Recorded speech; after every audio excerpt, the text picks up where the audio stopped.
that truck and I'll move it over there. All right, fiddle crank. Okay. Look at here, Casey's at it again. How about that? Another fixer-upper. We got her, man. Will it run? Well, I just got in from driving a school bus, and this young man, y'all know Mulkey's, he hauls a lot of stuff for me, and he sent me a text, said, "You want it?" I said, "Yep." He picked it up on Huey Lane.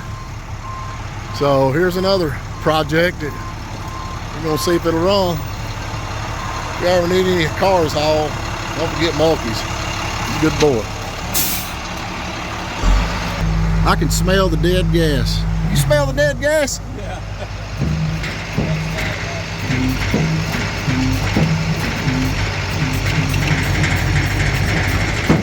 That's not a good sign. Thing won't even roll.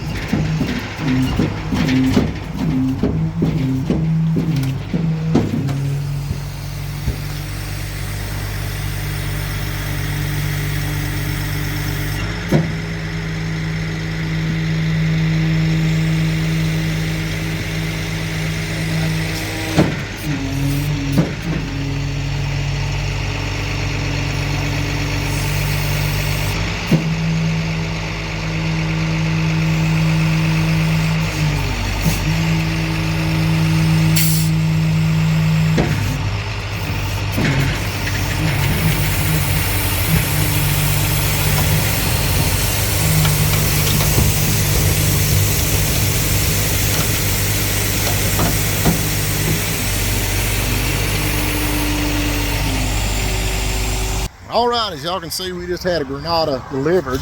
We're fixing to take it up and see what we got.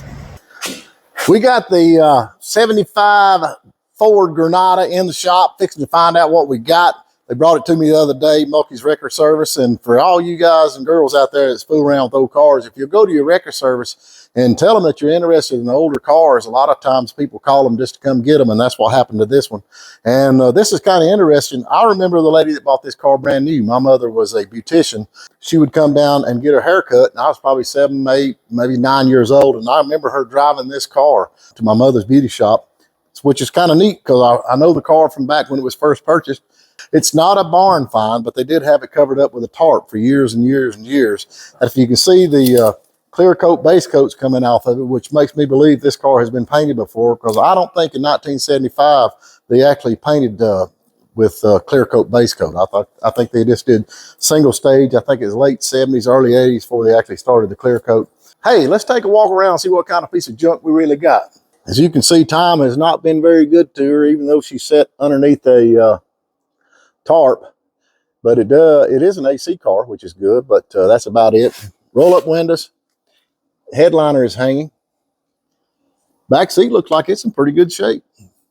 This is the car that replaced the Maverick. And as you can see, 1999 is the last time it was tagged. Of course, they've got all kinds of 96. They got the Sheriff's Association, a lot of stickers on that. So they've been a sponsor for that for many years. I don't know if that helped them from getting speeding tickets or not. Oh boy. Loaded. I believe they've been looked like we've had some squirrels that had them a party back here in the back. Got a cooling fan. Little Women. Oh, this is cool. Now this is back when they had the round cans without the tops. You squish that down on top of it, and that way you put oil in it. So it obviously has used some oil. Maybe power steering fluid, I don't know. More junk. I don't know what that is. Whoop. Acorns.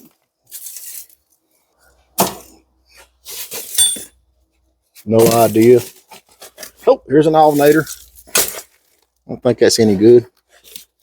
Quaker State, automatic transmission fluid. Quaker State. I never was a big fan of Quaker State. I'm sorry. Nope. There's your little shoe, and looks like a power steering cooler. Lots of rats nest in here. I think that's going to be squirrels or flying squirrels or something. Oh, it's going to be a lot to clean up. Seems like it's a pretty solid old car, though. Let's see what the brown was. See, that's not base coat, clear coat. And let's see what this side looks like on. All that laying in the seat is from the headliner, where the headliners come down. If you can see that.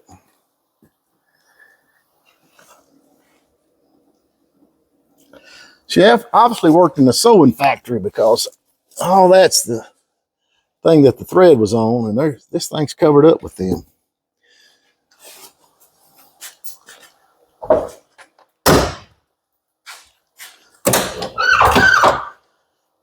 Good Lord.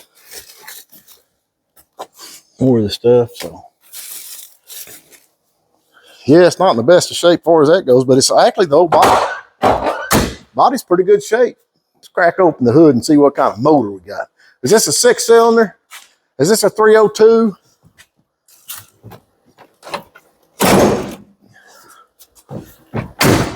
Please be a 302.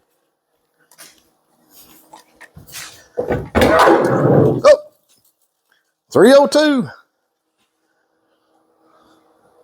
Golly, don't you look at the nest. That's built plumb down to the ground. This is about as bad as Granny's car was. Golly.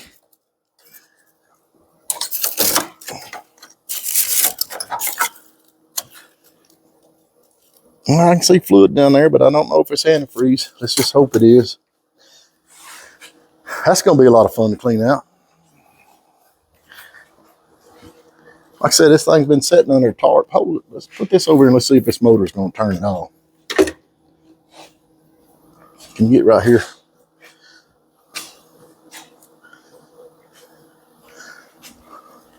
Let's see if this thing is stuck. Oh, I'm moving it. Nope, I'm moving it. Nope. Oh, we're good. Look at that. That is definitely a plus. I think at this point, it's time to roll our sleeves up, get us some garbage cans, and see if we can get rid of some rat's nest. We're going to get this car running before it's over with. I just feel sure this thing is going to crank and run.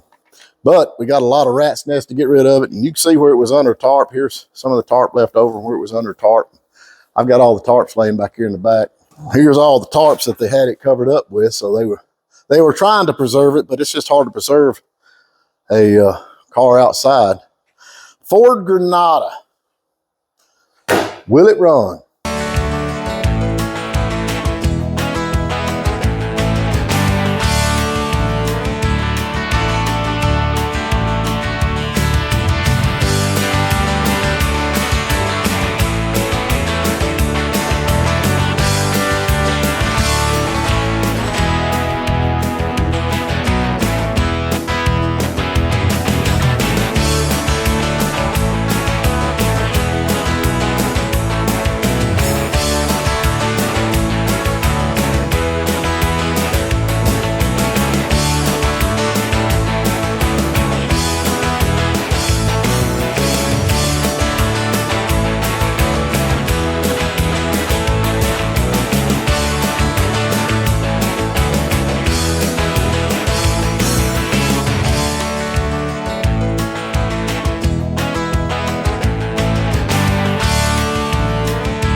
We got most of the rat's nest gone, so you can see there is a 302 in there. And we come up with a, what the heck? We got an extra battery cable here for something. Three battery cables. It must be some kind of high performance engine or something with 3 battery cables.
Every redneck has their own little things they do that they think is better than somebody else's, but I swear to this. This right here is a boat gas tank that we use. We just run this right down to the fuel pump. We can pump the fuel up. Gas line's hooked up. Sliding the battery in it now. Gonna see if we got any fire whatsoever. And we got 3 battery posts. Which one you gonna use, Mike? This one. Probably this one. Need to check the oil on this thing, see what we got. Really, the oil don't look bad at all. But here's something that kind of worries you a little bit. If you notice, that plug sticks way out. It's got one of them plug foulers on it, I call it.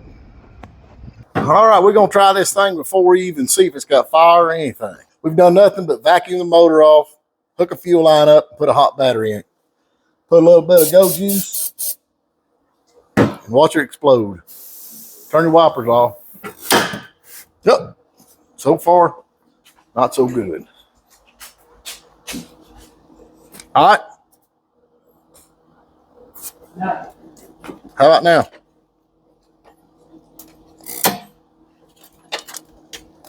Okay. Cylinder stuck. All right, how about now? You sure that battery's hot? Yeah.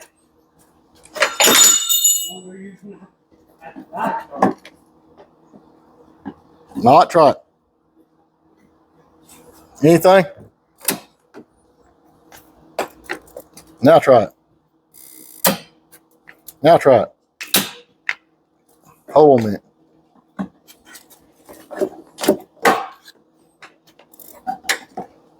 All right, try it. listen to that. All right, cranker, see if it'll crank. Nothing. We ain't got no fire. You got nothing. And it sure don't sound like it's got a whole lot of compression. All right, try it. Hold it, hold it, hold it. Now try it again. All right, hold it. Huh.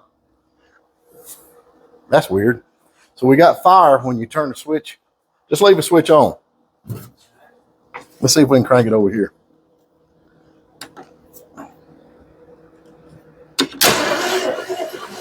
Hold it. You got the switch on? Yeah, it's on.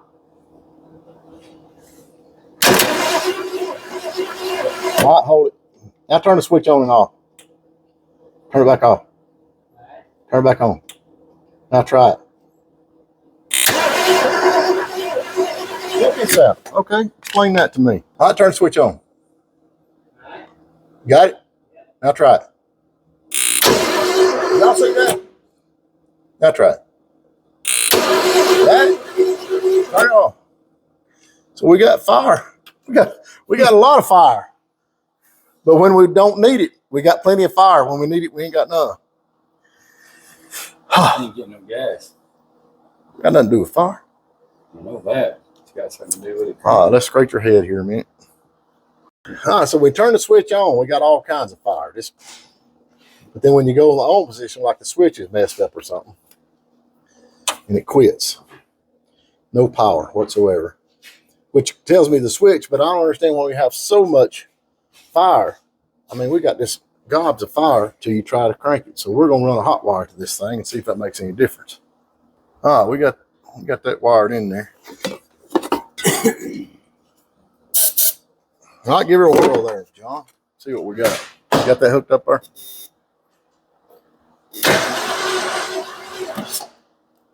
Try again. All right, hold it. Hold it just a second. Let's see what we got. All right, try it. See that? What is that? Now try it. Nothing.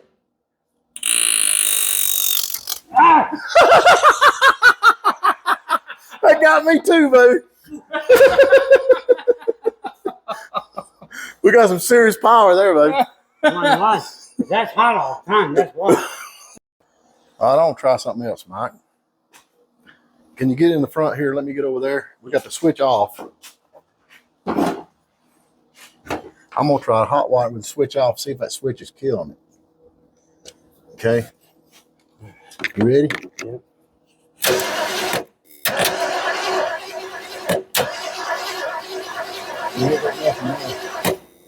Did for a second.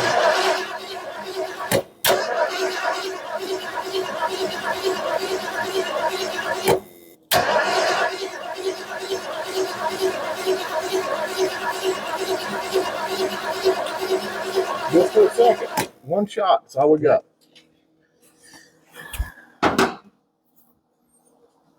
Oh. Let me think about this, man. Something's killing our power. If we got that hot wire and that's running into that, that's spinning, that should be firing every time that thing comes around.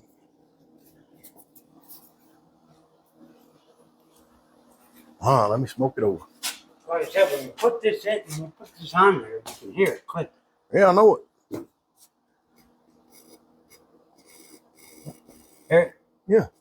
It's directly going into that distributor cap, but when you're spinning, it ain't getting nothing. How hard is it to crank a 75 Ford Granada? Oh, we're going to change this. We just happen to have one of these laying. Anybody that's a Ford man has got 2 or 3 of these laying around. I'm not a Ford man, but I've learned from Ford men. Keep you a bunch of them. Well, this is a computer module or control module for the Ford. We took off the Granada. As you can see, it has had a bad day. And this is the one we had on the shelf. And it's a 2-wire. And this is a 3-wire. And this is blue. And this is black. So you Ford guys probably know what I'm talking about. They say this one won't work, has to be a black one. We went and got this one from the parts place, and it's a 2-wire. But according to the application on the module, the original Ford application ignition module contains 7 wires and 2 plugs. In accordance with the Ford design, they have changed and eliminated the blue wire from the 3-terminal plug. So the ignition module contains 6 wires, and now we'll replace the earlier applications with no modifications are required. So we're gonna see if we got fire. All right, turn the switch on. Do it again. No fire. All right, hold on a second. Let's see if we can keep getting electrocuted. All right, try it. All right, turn it back on. Oh, 1 spark. You see the one there? Did you turn the switch back on? Turn it off. Turn it on. All right, now try it. You see 1 spark. 1 spark's all we get. Try it again. Try it. 1 spark. No fire. Hold it. Battery's getting low. All right. Looks like we're right back where we started. 1 spark, no fire. I got a cipher on this a minute. Still trying to figure out what the firing issue is on the Granada. And there's 2 different kind of mechanics. There are mechanics that will fix what's broke and mechanics that will replace what's broke.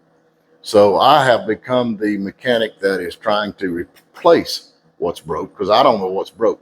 And we get all kinds of these rocket scientists that says, do this, do that, do the other. So we're just throwing parts at this thing, hoping for the best. This is the first thing we replaced, control module. As you can see, it was bad, definitely bad. Did not change anything. And then they said the coil. Very rarely does the coil go bad, but I thought, okay, we're going to try the coil. It's hot on this side and very, very weak on this side when we done it with the test light. So replace the coil. That didn't help. So now we're replacing the pickup and the distributor.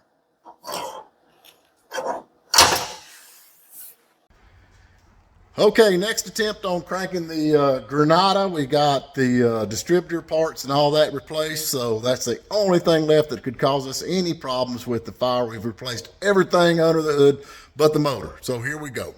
All right, let's see what we got. Fire, something just fell off. Do it again.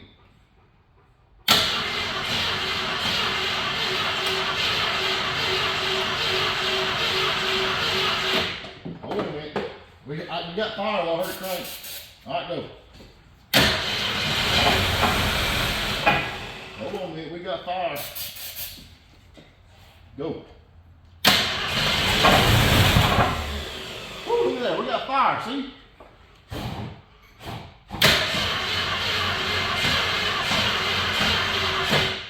We still got fire, but we got it in the carburetor. We ain't got nothing down in the motor. Now.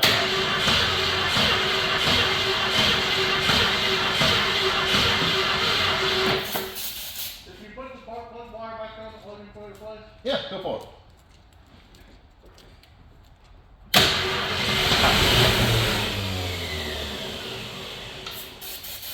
All right, go again. Oh yeah, now we're cooking. We're making some progress here. That ain't progress.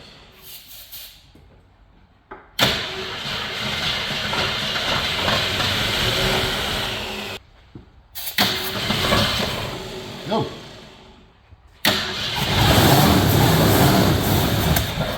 Oh, we're getting closer. Let me pump this thing up. That's dead rats and poop. Go.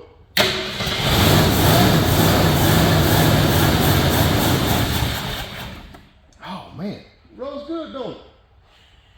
It ought to. I mean, these parts we got on it.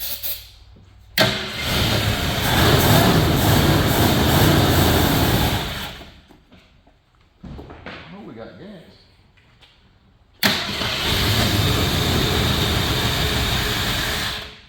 Man, this thing is froze up. All right,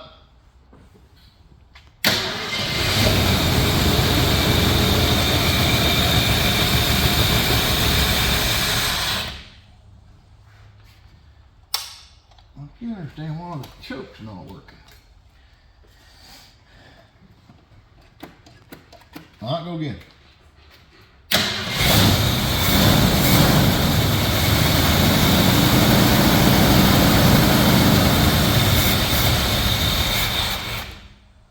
All right, go again. Hold on.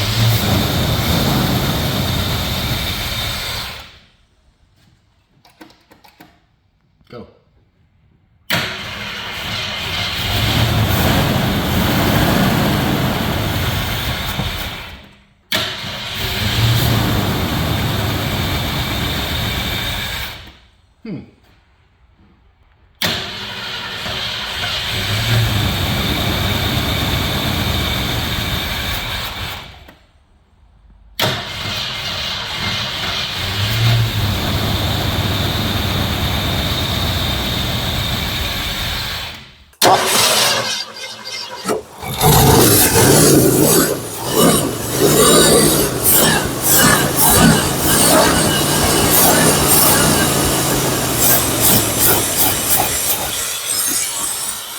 It's running. She's running. She ain't smoking.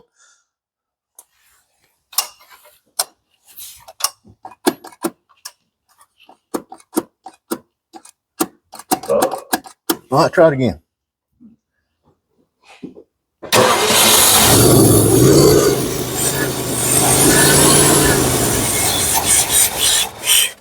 All right, let's try it one more time here. I got an idea. Go for it.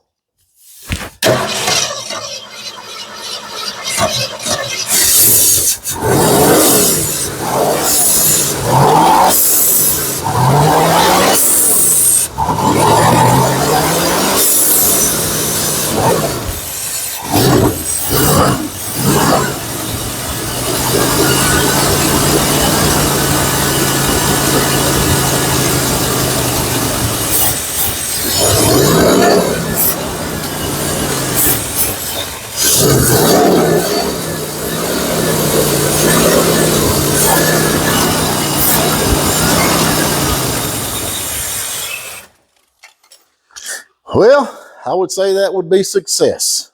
It's been 99 since it's been cranked. We finally got everything replaced on it. We got more money in parts than the car's worth. The Granada lives again. Before we go, I found an article in CarCraft magazine I was wanting to share with you. CarCraft, January 1975. This cost $1. How about that? And we got Bill Jenkins on there on horsepower. Finally, the whole truth on why I'm faster than the rest. And he's got all his parts out there. But we go right over here. I've got this held open with a piece of clear coat. Ford's newest, better idea, the Granada. This is actually just a little story they did on it in CarCraft magazine.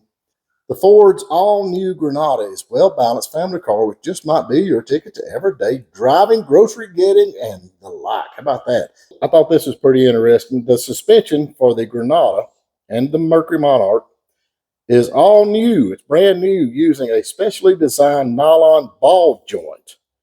That's what Ford engineers told them. And if y'all remember the Maverick, you could hear that thing coming from a mile away because it squeak, squeak, squeak, squeak, squeak. We always call it the Maverick squeak. They all do that. And I think that's because they had the rubber ball joint, so they went with a nylon, which was all new. I think they were just trying to get rid of the squeak. I'm not throwing off on you Ford guys. I'm really not. But we all know the Maverick squeak. Also, says right here, the car yielded a respectable, this is a respectable quarter-mile time in the low 18s. How about that for, man, that's a major grocery getting right there. The Granada is a refreshing new face in Detroit. And there it is. So there you have it from CarCraft magazine, 1975, the all-new fresh look of the Granada, which it ain't looking too fresh right now, but hey, it's been sitting since 1999. We don't know if we're going to tune it on up or sell it. We're running out of space here at Phillips Motor Company, but we do appreciate y'all tuning in. Thank you so much for watching. Please subscribe and let everybody know, and we'll be back with more car bills and more junk and more fun right here at Phillips Motor Company.